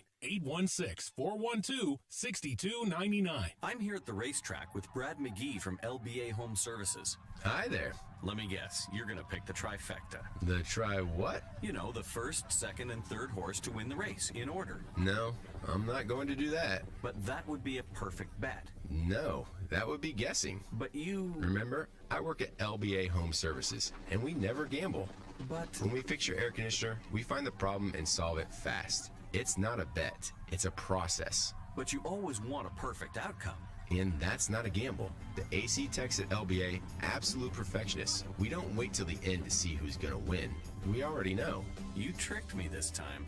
Using skills and experience is not a trick. It just means there's no mystery about the outcome. We fix your AC to factory specifications. So it's running... perfectly, and the homeowner wins every time. One simple idea, one name to remember. Just remember LBA. LBAservices.com.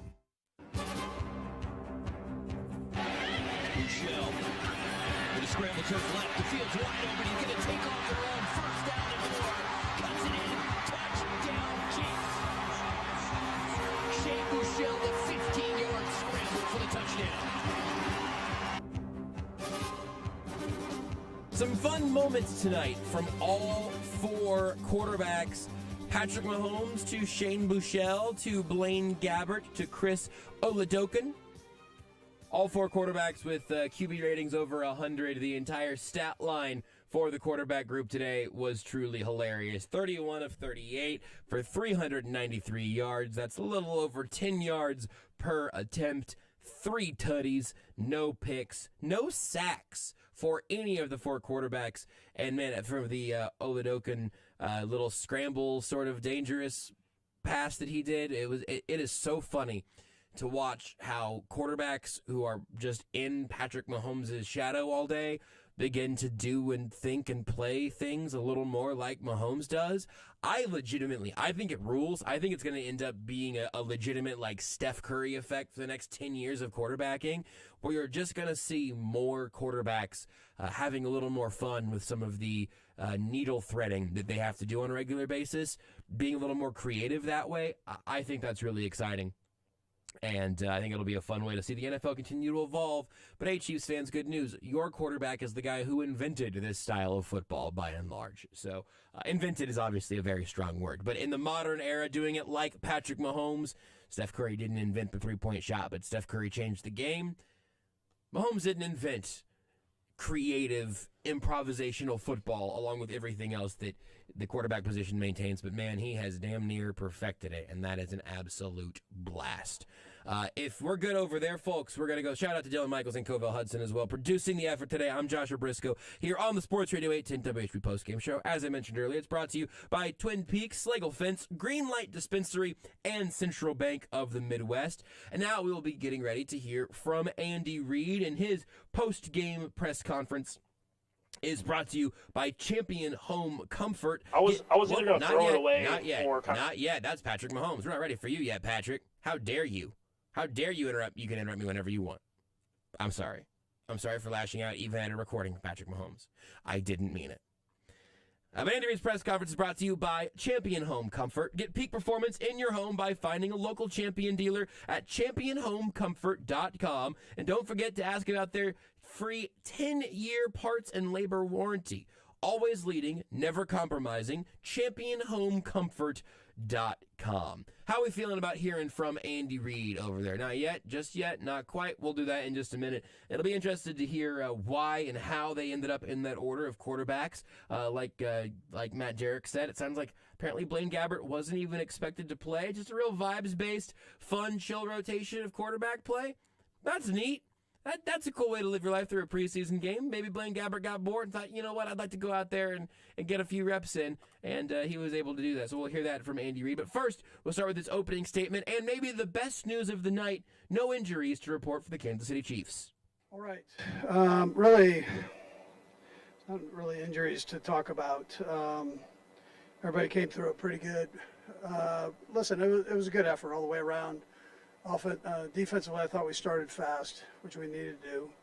And offensively, had a few hiccups there early, penalties and that. So got to take care of business with that. But I thought all in all the groups came out and played good football, respectable football. So, and that's what you're trying to get done in the second game.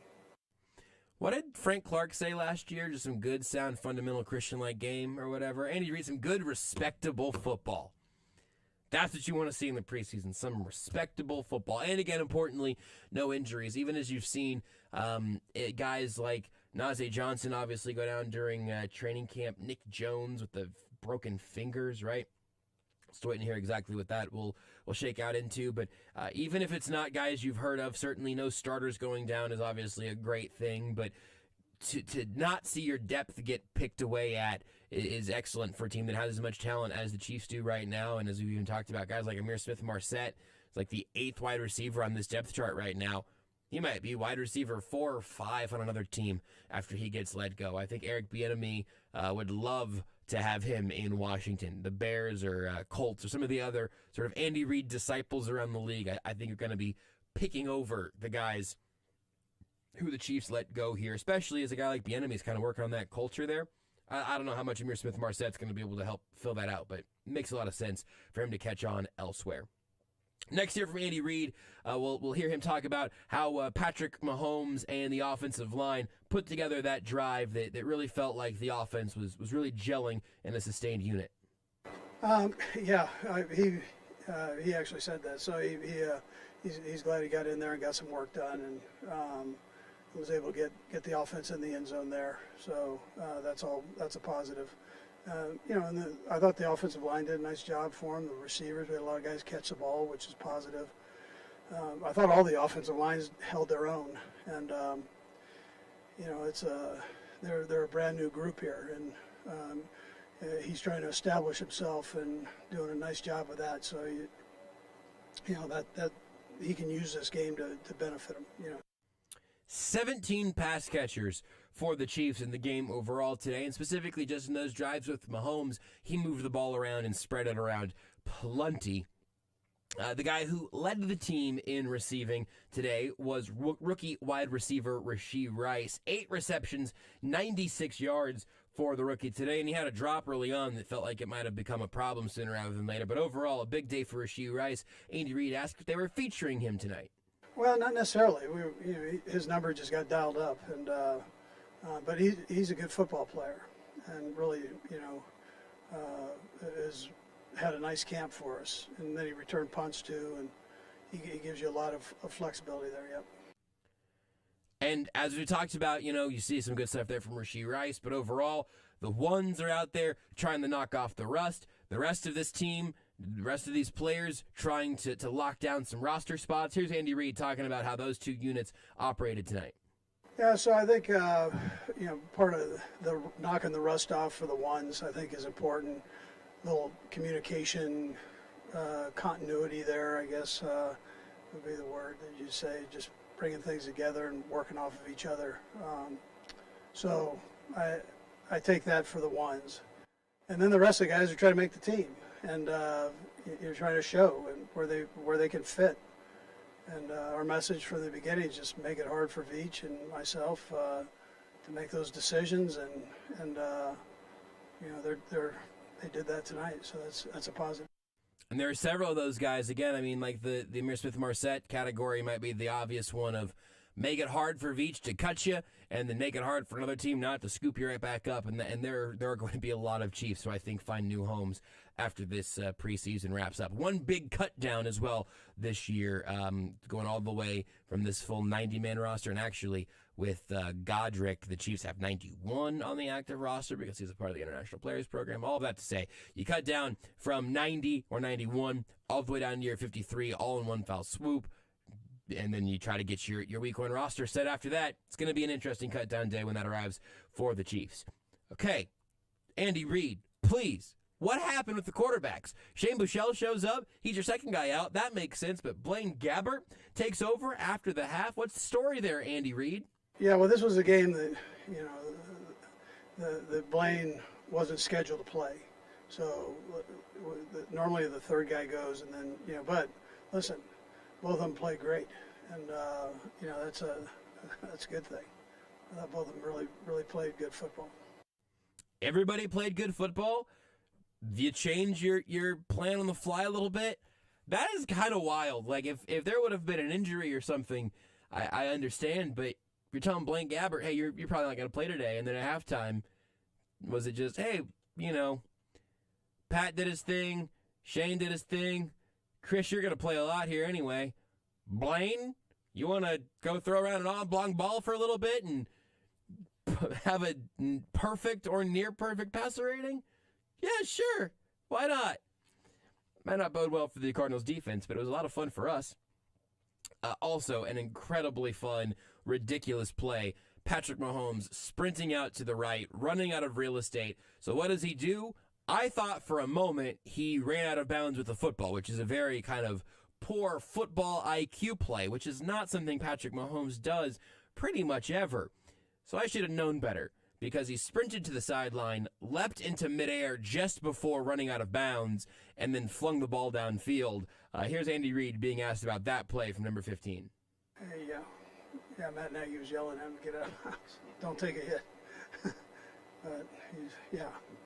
Do you think Patrick ever got that he's kind of wanted to get in his first couple games? He always says he wants to No, he doesn't. He doesn't need to get hit. That's a good thing. Does that correlate to should we expect him to play next year? We'll see. We'll see how that goes. I normally don't, but we'll see how it goes. Yeah. All right, there's some good stuff in there from Andy Reid and a little back and forth with Vahe Gregorian of the Kansas City Star, trying to get to the bottom of it. Tried to get Andy Reid to give you just a little more info about next week. We'll see.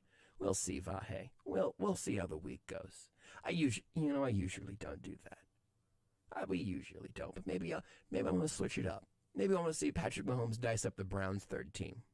Maybe we're going to let Shane start, Bouchel go second, and then Mahomes comes out with the threes. How about that? We'll see how it goes.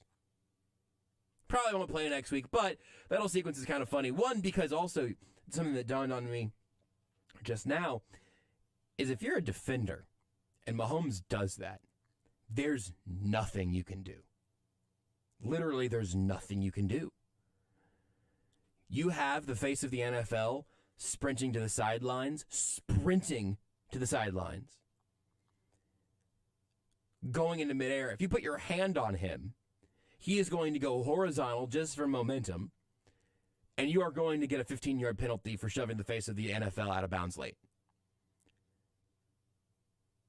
I would have some empathy for a defender who would say, well, he was still in the field of play.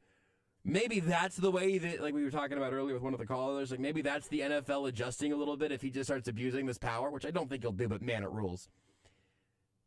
If you literally just can't put your hands on him because he's technically out of bounds physically, but he is still alive in the field of play, how do you can't put your hand in his face? You can't touch him. You can't late hit. The quarterback of the Chiefs is like finding new, different, bizarre little ways to change the game. That's like I genuinely think we will see him throw a behind the back pass this year. I think that's going to happen in a live football game. I actually believe that now. Last year I was like, maybe someday. This year I saw the clips and I was like, maybe this day. Maybe tomorrow. Maybe against the Lions. Maybe in the AFC Championship game. But that's just so fun. I love that the Chiefs have an inventive, improvisational quarterback who also does all the regular quarterback stuff better than anybody else. Man, it's fun. Let's hear from Andy Reid again here as well. Maybe talk a little bit about comebacks, getting early leads, and the difference between these last couple of games. Yeah, I mean, it's great to come back. Just don't, let's try not to do it to start, right? But if you do, then you got to come back. But let's try to eliminate the first part of the equation. And so today the Chiefs didn't get behind the sticks, so to speak, against the Cardinals. It was pretty clear that the Chiefs are the better team at all phases of the game, but they were able to get that lead and keep it all the way to the end, the 38-10 final score. Last one here from Andy Reid, talking about Richie James and his comfort level in the Chiefs' offense. Yeah. Listen, he knows the offense. He's been in it for a year now, and he's got a ton of snaps during training camp, and he got enough. He got enough here. So, both. Yeah, we're good. Yeah. Experience. The Richie James experience is going to be a big part of this offense as they figure out what we were just talking about with Matt Derrick, the path for these wide receivers. How exactly are they going to fit in? How are they going to come together? Who's going to rise to the top as their number one receiver in the group? I'm not sure, but everybody is going to have a chance to play a role. Everyone on the active roster, I think, will spend active days I say that because, you're going to have healthy scratches, especially early on. You're probably not going to have 7 game day active wide receivers every week. Maybe it's Kadarius Toney in week 1. Maybe it's Justin Ross in week 2. Maybe it's Richie James at some point. Because you don't really need all 7 active, but you have 7 guys who've all deserved a roster spot that you're not going to make sneak their way to the practice squad. So it puts you in a really interesting position that will be a lot of fun to track over the next couple of weeks as the cut downs approach. But now we'll get to hear for the first time this preseason from a post-game Patrick Mahomes. His press conference is brought to you by J. Wolf Acura Dealers. Acura brings you a new action-packed Summer of Performance feature, the Acura Summer of Performance event going on now. Visit J. Wolf Acura and J. Wolf Acura of Overland Park or shop online at go.jwolfacura.com. We'll start with the top here from Mahomes, talking about that jump pass and what Matt Nagy was concerned about as he was on his way out of bounds. I was either going to throw it away or kind of give a receiver a chance, and I tried to give Marquez just a little bit of a chance. I don't know if he knew I was going to still throw it because I was so close to the sideline, but I mean, it's good work.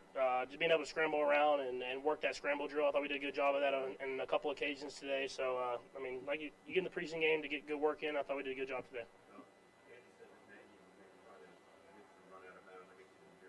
Yeah, he told me after the fact that I should have just ran out of bounds, but I was like, I wasn't going to get hit. So, I mean, as long as I'm not taking any hits, I mean, I can try some stuff out. And like you see the other quarterbacks try some stuff out too. And so I thought everybody did a good job today, and we had definitely a better urgency out there.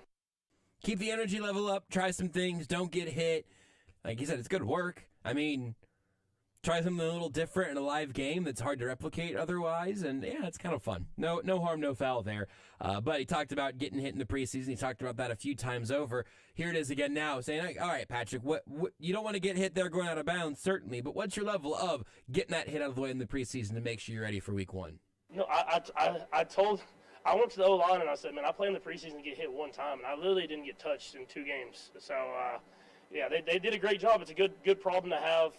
But I mean, there was times where I sat in the pocket for a while, and it was like, they were keeping everybody away from me. And when I scrambled, it seemed like I scrambled just to try to make a play. It went like I had to.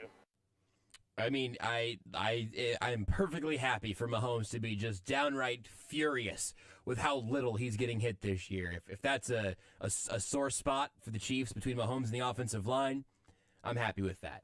It was a big game for Rashee Rice. Again, he led the team in receiving tonight, and think that this is Mahomes talking a little bit about what the Chiefs' rookie wide receiver put on film. Yeah, he has a good feel. I mean, we keep pushing him to be better and better. But, I mean, you can see the talent. I mean, he makes a lot of tough catches. He had the drop early, and then he responded well. And I think that's just comes with the jitters of being in your first few NFL games. But I have a lot of trust in him. He's going to make those catches in tough spaces. And it's just another playmaker that we have on this offense. Yeah, he runs physical. I say he has a lot of like kind of what Sammy had when he first got here. Being able to catch the ball, run physical, still have speed, and everything like that. But he's going to be a great player for us, and we're going to keep trying to push him to be even better. And the same with some of those other younger guys that we have. It's really funny. We don't have to replay the audio. It's a long enough clip, but we got more stuff to play. But a little peek behind the curtain. So Covell's cutting these clips over the course of the show as he's going, right? And then he's writing down. This is like the best behind the music, behind the postgame show I think we've ever given away. So Covell's cutting the audio as we go, and so he's got to kind of write down a number of these clips. So Dylan and I are on the same page, and so I got to know which question's which because I can't hear him live because I'm talking. So Covell's cutting. We have this whole system, and a pretty good system, I think, fellas. I don't want to speak too certainly, but I think we got a nice little well-oiled machine coming together here in week 2 of the preseason. But Covell's throw for that one was Rashee Rice or Justin Ross, but probably Rashee Rice. Which I just went with Rashee Rice because he was the leading receiver in this game, and I was like, well, I mean, and it should probably, but it's very, very hard to hear the questions in these clips, especially visiting locker rooms and preseason games and all that. So it probably was Rashee Rice, and I bet Covell's got the right ear for it. Let's go ahead and play the clip again because it is funny. I think this was a question about Rashee Rice, but if Mahomes' answer was beat for beat about Justin Ross, you would not know. This answer could perfectly apply to both of them. I think he was asked about Rashee Rice, but hear this clip again and try to figure out, play along at home, is Patrick Mahomes talking about Rashee Rice or Justin Ross here? Yeah, he has a good feel. I mean, we keep pushing him to be better and better. But, I mean, you can see the talent. I mean, he makes a lot of tough catches. This is true for both of them. He had the drop early, and then he both responded had drops. well. They both responded well. And I think that's just comes with the jitters of being in your first few NFL games. They're both in their first few NFL games. I have a lot of trust in him. He's going to make those catches in tough spaces. That happens. It's just another playmaker that we have on this offense. There's a lot of them. Yeah, he runs physical. I say he has a lot of like kind of what Sammy had when he first got here. Being able to catch the ball, run physical, still have speed, and everything like that. But he's going to be a great player for us, and we're going to keep trying to push him to be even better. And the same with some of those other younger guys that we have. What do you think, Dylan? Well, I think that if we're going to put on our detective hats here, that the answer might lie in whatever question was asked in between. Do you want to try to amplify Let me that see what to I can maximum? do. Okay, Let's fine. see. Let's go ahead and do it. We've got like 8 minutes of show left before we have to be done by midnight. I think we're going to get to the bottom of this. Now, the question before, if we have that raw file somewhere, I'm sure we could amplify that and sorry for the bad noises that are going to come when we amplify this more than any human ear is supposed to actually be witness to. This might sound questionable to the human ear. I'm afraid that the question asker, might it sound like it might have been McDowell? I'm afraid the question asker here just said he. So that's my concern, but maybe the context clues gets us there. The reason I think it's so funny is because it's usually not that blatant. It's a fine, no evidence from the question. I have launched this thing into space as far as amplitude goes, and I cannot even hear the question still. It's all just whirring equipment noises. The mystery can be lost to time, or if you want to try to find the original question and amplify that to bleep, but we don't need to. The reason that I wanted to try to spotlight on it is because, one, it's just funny, but two, the answers are all just generic enough. They're just generic enough. And this is Patrick Mahomes being elite at press conferences also. You can say nice things and vaguely, some things to work on and everything. Compare him to Sammy Watkins and keep it moving. You can just chug through that in a presser, give a great quote, and then after the fact, it's not even clear who you were talking about. It makes me laugh. We'll hear some other things from Patrick Mahomes, and instead of solving that mystery, here he talks about the touchdown drive, the first that the Chiefs starters got in the preseason. 100%. I was telling the guys, like, if we want to keep playing, we better. If we don't want to keep playing, we better score, because Coach Reed's going to keep us in this game until we score. And so we kind of did we had some mistakes early in the game. I mean, obviously the penalty on the OPI, which it kind of goes here and there, but the penalty on the OPI and then the holding penalty to kind of get us out of rhythm. And some little stuff here and there that we have to correct. But I thought the guys did a good job of playing hard, playing fast, and we'll continue to get better and better and try to build into this regular season game. And hey, with that conversation about Rashee Rice and Justin Ross having some similar preseasons and some similar ups and downs, here Mahomes talks about the point of all of that, which isn't the press conference cliches, it's the competition and the talent in the Chiefs wide receiving room. Yeah, I mean, I was telling y'all back in OTAs, I could see the talent, 1 through 9, 10. I mean, like, we had guys throughout the entire roster that were making plays, and you saw guys that kind of went down with injuries that didn't get to play this week, that made plays last week, and you saw other guys just step right in and make plays. And so I think that shows that we have a lot of depth in that receiving room. It's, like I said, it's a good problem to have. Because the numbers, you got to find that right group to get on the roster. But I have confidence in all those guys, and we're rotating them in and giving them chances, and they're stepping up whenever the moment's the brightest. Speaking of stepping up when the moment's the brightest, big game Shane Buechele's touchdown run was certainly a topic of conversation for Mahomes and the quarterbacks, and all the quarterbacks really put on a good show today. Yeah, I told him he was a little bit stronger will than I did. I don't know if I'm cutting back with that safety running in like that, but he's a playmaker, man. I think you saw that last week. You saw it this week. He's made a lot of plays happen. He's been in the system. He's really comfortable with it. And I thought Blaine played really good as well. 2 touchdown drives, and then Chris played really good at the end of the game. And so we take pride in that quarterback room of being able to step in and making plays happen. And I was proud of those guys. I said I probably played the worst at everybody in that played today. So that's a good problem to have. I'm going to say something bold. I don't think Patrick Mahomes played the worst of everyone today.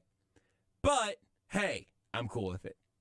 In this very specific instance, I'm cool with it. When everybody's quarterback rating has 3 digits before the decimal point, it's a fun day. It's also a fun day when Justin Ross has another moment and has a couple of near moments as well. Mahomes here talks about Justin Ross's third down play and his performance. Yeah, no, it was a good play. We wanted to get him singled up and kind of see what he can do. He's been making those happen all training camp. I think y'all have seen that. And so we kind of had like a slant and return play call.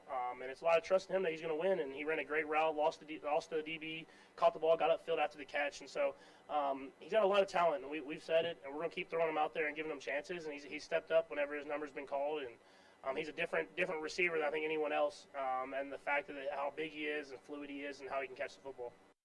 I think that further makes the previous question more likely to be about Rashee Rice. So now I think we can say Patrick Mahomes compared Rashee Rice to Sammy Watkins, which is, an interesting data point. And also that we can continue to keep this Rashee Rice, Justin Ross hype train going at 100 million miles an hour. Because, man, if either of those guys hit, it's going to be fun. Better urgency around this time, says Patrick Mahomes, in terms of that first-team offense getting out and bringing the energy. They had some penalties. They had some false starts, not literally, but in the sort of metaphorical, non-football sense. But Mahomes did say things felt better as they came out of the gate today.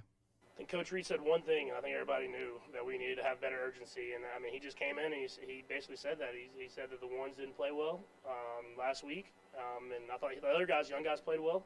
And so the guys took it as a challenge that we need to go out there and play a better football game from the get-go. And obviously the penalties hurt it on the offense. Defense played good, though, kept us with some better field positions. And then we were able to get that touchdown drive. And then from there we kind of kept it rolling. So just having that urgency, I mean, we know it's the preseason. The games don't necessarily count, but you want to have that momentum going into the regular season. And I think Coach Reed was pretty adamant about that, and I thought the guys responded well. There's something to that. If the Chiefs would have played terribly all preseason and then come out in week one, I think they still very well would have, scored their first drive against the Lions. But ultimately, it would be nice to have things humming along. Last thing here from Mahomes. Asked if he reminisces at all playing at the same stadium from the Super Bowl and apparently scoring 38 points both times, the Chiefs. That's a good nugget. But what was it like returning to the field that last time they won another Lombardi trophy on? Not really. I mean, we've played here a lot these last few years, so you think about that stuff, obviously, but we're trying to get better and trying to work on stuff. It's a completely different atmosphere than the Super Bowl, obviously, but the only thing that was different, I think we scored 38 points, which is exactly the same we scored in the Super Bowl, so someone said something to me about that at the very end of the game, but other than that, I was came to play another football game, and let's keep it moving. I can't believe the point total thing. That's bizarre. And yeah, a little bit different. But the Chiefs do get another win on the field in Arizona. No injuries, maybe the biggest win on the field in Arizona. And the preseason has leg 2 of 3 wrapped up here in the 2023 preseason. Thanks again to our friends at the Central Bank of the Midwest, Greenlight Dispensary, Slagle Fence, Twin Peaks, Champion Home Comfort, Westlake Hardware, Andy's Frozen Custard, and J. Wolf Acura Dealers. Also a big shout out to Dylan Michaels and Covell Hudson on the production side of the show today. I am Joshua Briscoe. If you miss any of the show, we'll podcast the whole thing up on the 810WHB.com on the website and in the 810WHB mobile app. You'll be able to find it in a number of places. I may even tweet it out as well. You can follow me on Twitter, whatever that site's called now, at JB Briscoe. We may have seen the last of the Chiefs starters until it's time for week 1 when the Lions come to town, but one more preseason game remains as the Chiefs get ready for the 2023 season. Thanks for getting ready with us here at Sports Radio 810 WHB. Until next time, bye, Mom!